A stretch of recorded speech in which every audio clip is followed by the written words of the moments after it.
आप जरूर नित्य सहायक माता की प्रतिमा को जरूर देखे हैं, उनके नवरोज प्रार्थना किए होंगे और इस चित्र को अपने घर में भी आप रखे होंगे। लेकिन इसका जो गहरा अर्थ है, क्या आप उसको जानते हैं? मुझे आज आपको एक बात बतानी होगी। मैं भी इसका गहरा जो अर्थ है इसको समझ नहीं पाया था, लेकिन हाल ही में ही मैं इसका अध्ययन किया और मुझे लगा है कि इसको आपके साथ शेयर करना चाहिए। वास्तव में इसका जो गहरा अर्थ, एक एक बिंदु बहुत ज्यादा गहरा है। इसको हम अलग अलग रूप में कुछ दिन बाद हम लेंगे, लेकिन आज की इस वीडियो में हम इसको संक्षिप्त रूप में लेंगे ताकि इसको हम समझ सकें और गहराई से और आने वाले दिनों में मनन करने के लिए एक तैयारी के रूप में इसको लेंगे। जैसे आपके सामने ये चित्र या प्रतिमा रखा हुआ है, इसका जो मूल रूप है वो कहा जाता है कि बाइजेंटाइन क्षेत्र का है। इसका इतिहास, हिस्ट्री में हम जाएं तो ये वास्तव में हमें आज तक पता नहीं चला है कि असली इसका इतिहास क्या है। हम उसमें नहीं जाएंगे। जैसे इस चित्र में आप देख रहे हैं 14 नंबर दिया गया है, अलग अलग बातों के लिए एक एक नंबर दिया गया है। उस नंबर के अनुसार हम मनन करेंगे। देख लीजिएगा, नंबर 1 वो ग्रीक शब्द, एक शब्द है थियोटोकोस, जिसको अंग्रेजी में मदर ऑफ गॉड बोलते हैं, ईश्वर की मां।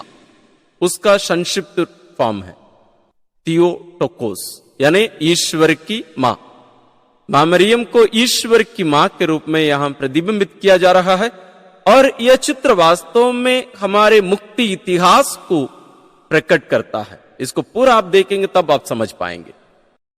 दूसरा नंबर में जो मां मरियम का जो मुकुट है, ये जैसे कहा जाता है राजा उनके मुकुट से पहचाने जाते हैं, उसी प्रकार मां मरियम का यह मुकुट उनकी ईश्वर की मां होने के सत्य को दर्शाता है। साथ ही साथ उनके पास जाने वाले लोगों के लिए वे जो मध्यस्थ प्रार्थना करके उनकी जरूरतों को अपने पुत्र से पूरा कराती है, उसको दर्शाने का एक चिन्ह है। और प्रभु यीशु के सिर में भी एक मुकुट है, मां मरियम के सिर में भी है। ये उनके राजकीय परिवार से, यानी स्वर्गीय जो राजा और उनकी मां महारानी, उसको ये प्रतिबिंबित करता है। तीसरा नंबर में आप एक स्टार को देख सकते हैं।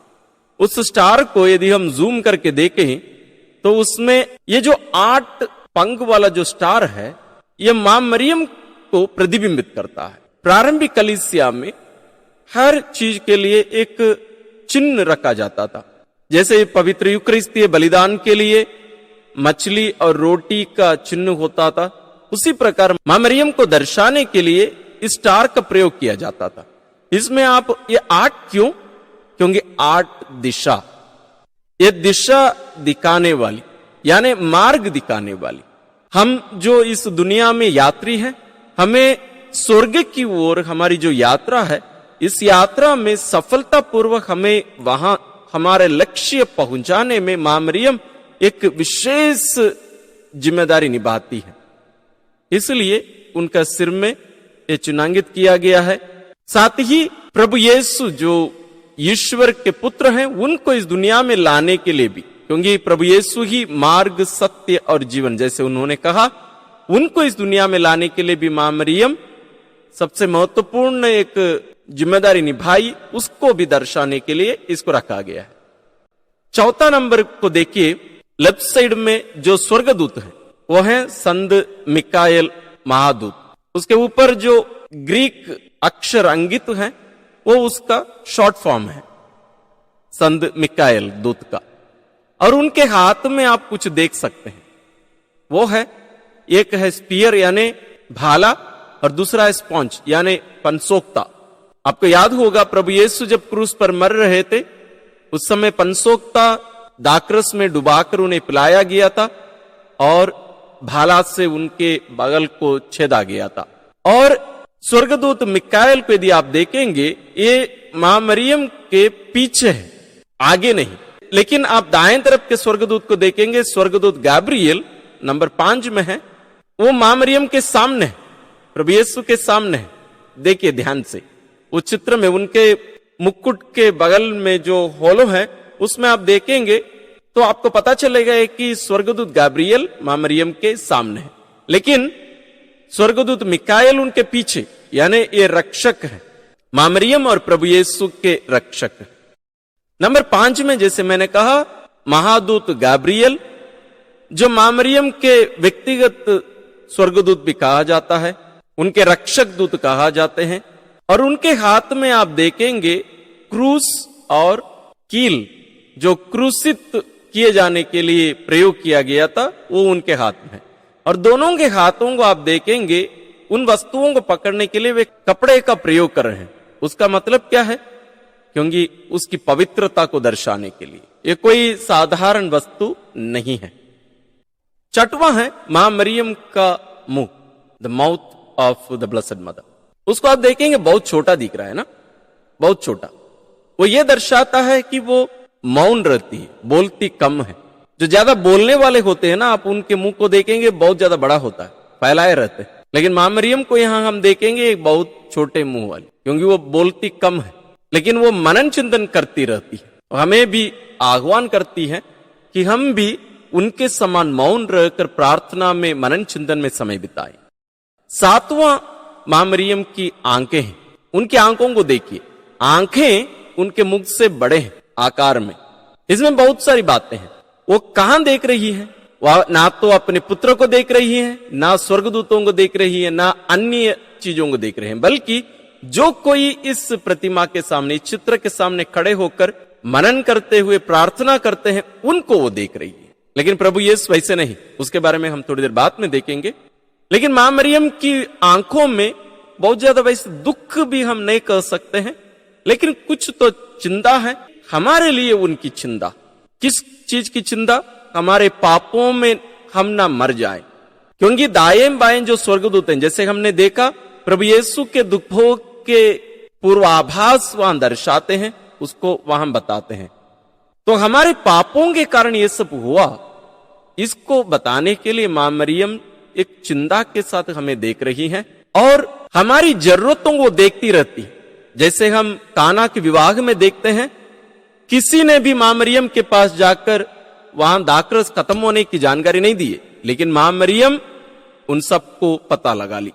वही कार्य मां मरियम हमारे लिए भी करती हैं। जब हमारे जीवन में कुछ कमी हो जाती है, मां मरियम देखकर हमारे लिए विनती करती रहती है। उस सच्चाई को दर्शाने के लिए उनके आंखों को बड़ा आकार दिया गया है।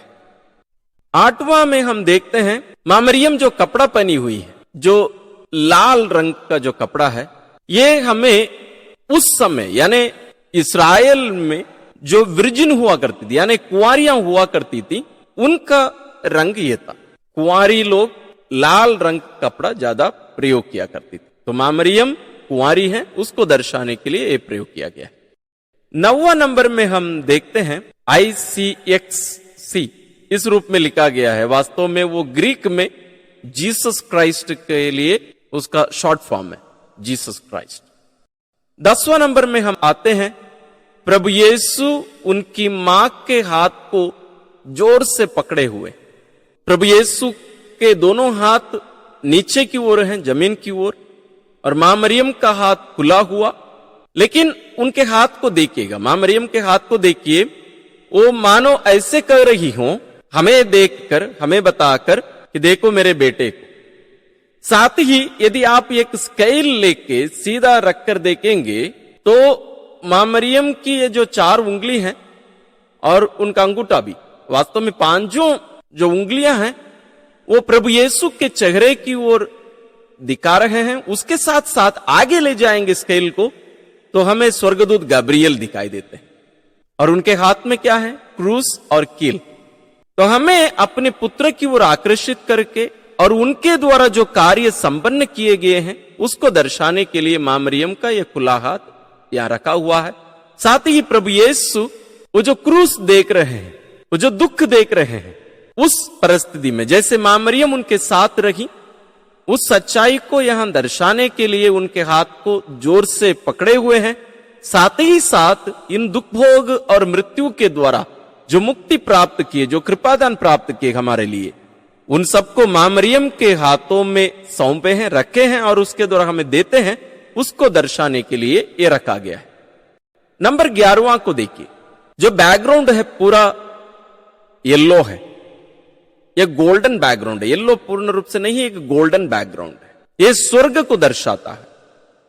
मां मरियम और प्रभु यीशु क्रिस्त इस धरती पर नहीं इस रूप में, बल्कि स्वर्ग में ऐसे अपने आसन में, सिंहासन में विराजमान है। और उनके कपड़ों में भी देखिए, ये जो गोल्डन कलर है वो वहां से हमें उनके कपड़ों में भी दिखाई देते हैं, उसका शैडो वहां कपड़ों में दिखते हैं। उस स्वर्गीय महिमा को दर्शाता है, स्वर्गीय आनंद को दर्शाता है।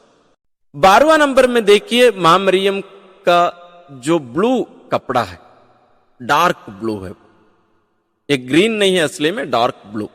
इस्राएल में उस समय में वहां की मां लोग इस रंग का कपड़ा पहनाया करती थी। तो हम थोड़ी देर पहले 8वें नंबर में देखे, इस्राएल की कुंवारियां रेड कलर के कपड़ा पहना करती थी, लेकिन जो मां लोग हुआ करती थी वो ब्लू कलर का कपड़ा पहना करती थी। लेकिन यहां मां मरियम को दोनों कलर के कपड़े पहनाए गए हैं, कारण वो मां भी है और कुंवारी भी, दोनों है। 13वें नंबर में देखिए, मां मरियम का लेफ्ट हैंड, उनका बायां हाथ, वो वास्तव में प्रभु यीशु को पकड़ के नहीं रखी है, अपनी ओर खींच के नहीं रखी है। ध्यान से देखिएगा उनका हाथ, वो केवल प्रभु यीशु को थामी हुई, प्रभु यीशु उनके हाथ में बैठे हुए, वो जोर से पकड़ी नहीं है। उसको आप ध्यान से देखेंगे, ऐसे लगेगा कि उन्हें, यानी प्रभु यीशु क्रिस्त को हमें दे रही है। हम जो उनके पास जाते हैं, हमें अपने पुत्र को दे रही है। इसलिए महान संत लोग और कलीसिया भी हमें बार बार ये कहते हैं, क्या? मां मरियम के द्वारा प्रभु यीशु के पास। तो यहां केंद्र वास्तव में मां मरियम नहीं, प्रभु यीशु है। हमें अपने पुत्र को देने के लिए मां वहां इंतजार है, तो प्रभु यीशु को देने के लिए मां मरियम हमारी इंतजार करती है। 14वां नंबर में हम देखेंगे प्रभु यीशु के पैर।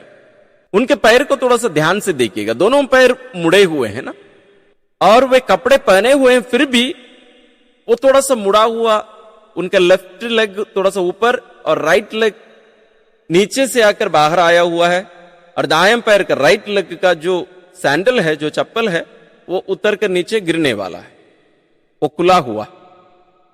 ध्यान से देखिएगा, ये जो दायां पैर है, राइट लेग है, जिसका जो चप्पल निकल रहा है पैर से, ये उनकी ईश्वरीय स्वभाव को दर्शाता है। और ये भी बताता है कि कैसे वे मृत्यु नष्ट करके पुनर्जीवित हुए, उस सच्चाई को भी वे बताते हैं। और ये इस रूप में भी हम इसकी व्याख्या कर सकते हैं कि प्रभु यीशु नीचे खड़े थे और इन दुखों को देखकर वो दौड़कर अपनी मां के गोद में बैठ जाते, तो वो जल्दीबाजी में ये हुआ है। वैसे भी इसकी व्याख्या की जाती है। साथ में यहां एक नंबर नहीं दिया गया, 15वां नंबर, उसको हम ले लेंगे। प्रभु यीशु का कपड़ा देखिएगा, वो ग्रीन कलर का कपड़ा पहने हुए हैं। इसके गहराई में हम ज्यादा नहीं जाएंगे। एक ग्रीन जो है उनके मानव स्वभाव को दर्शाता है, और साथ ही सृष्टि को भी, जैसे ग्रीन हम जानते हैं। और उनका जो रेड स्लैश है, आप उनके रेड कलर का एक बेल्ट जैसे वो पहने हैं, वो उनके पवित्र लहू को दर्शाता है, जैसे वे क्रूस से हमारे लिए बहाए थे। और एक क्लॉक पहने हुए, यानी ऊपर से एक कपड़ा लपेटा हुआ है, उनके दाएं कंधे से आ रहा है एक क्लॉक के समान, वो उनके पुनरुत्थान को दर्शाता है। हमेशा एक गोल्डन कलर, विशेष रूप से स्वर्गीय महिमा को दर्शाने वाला एक कलर है, और यहां उनके पुनरुत्थान को दर्शाता है। तो हम देखते हैं कि प्रभु यीशु के इस कपड़े के रंग में ही उनका शरीर धारण, उनका दुख भोग, मृत्यु और पुनरुत्थान दर्शाया गया है। इस सुंदर चित्र को आप देखकर, बहुत बार देखकर आप खड़े होकर प्रार्थना आप जरूर किए होंगे उसके द्वारा, मां मरियम से, प्रभु यीशु से। लेकिन मैं विश्वास करता हूं आज का यह हमारा मनन चिंतन, यह शिक्षा आपको और मुझे, इस चित्र को हमारे परिवार में यदि नहीं है, हमारे घरों में इसको ले आकर हमारे विश्वास के केंद्र के रूप में इसको रखने के लिए हमें प्रेरित करते हैं। मैं जरूर आने वाले दिनों में इसको मेरे कमरे में लाने वाला हूं, और मैं अगला वीडियो जब भी इसके बारे में बनाऊंगा मैं आपको भी दिखाऊंगा, आप भी वैसे ही करिए। आइए हम मां मरियम जो नित्य सहायक माता है, मदर ऑफ परपेचुअल हेल्प, हम उनके नजदीक रहे। मां मरियम हमेशा हमारी सहायता करने के लिए तत्पर है। हम उनका साथ पाकर स्वर्ग की ओर हमारी इस यात्रा को, और विशेष रूप से वे अपने पुत्र को हमें दे रही हैं, उस पुत्र को पाकर हम भी उस स्वर्गीय आनंद में जीने की कृपा मांगते हुए हम भी मां मरियम के पद चिन्हों पर चले। ईश्वर आप सबों को विशेष आशीष और अनुग्रह प्रदान करें। धन्यवाद।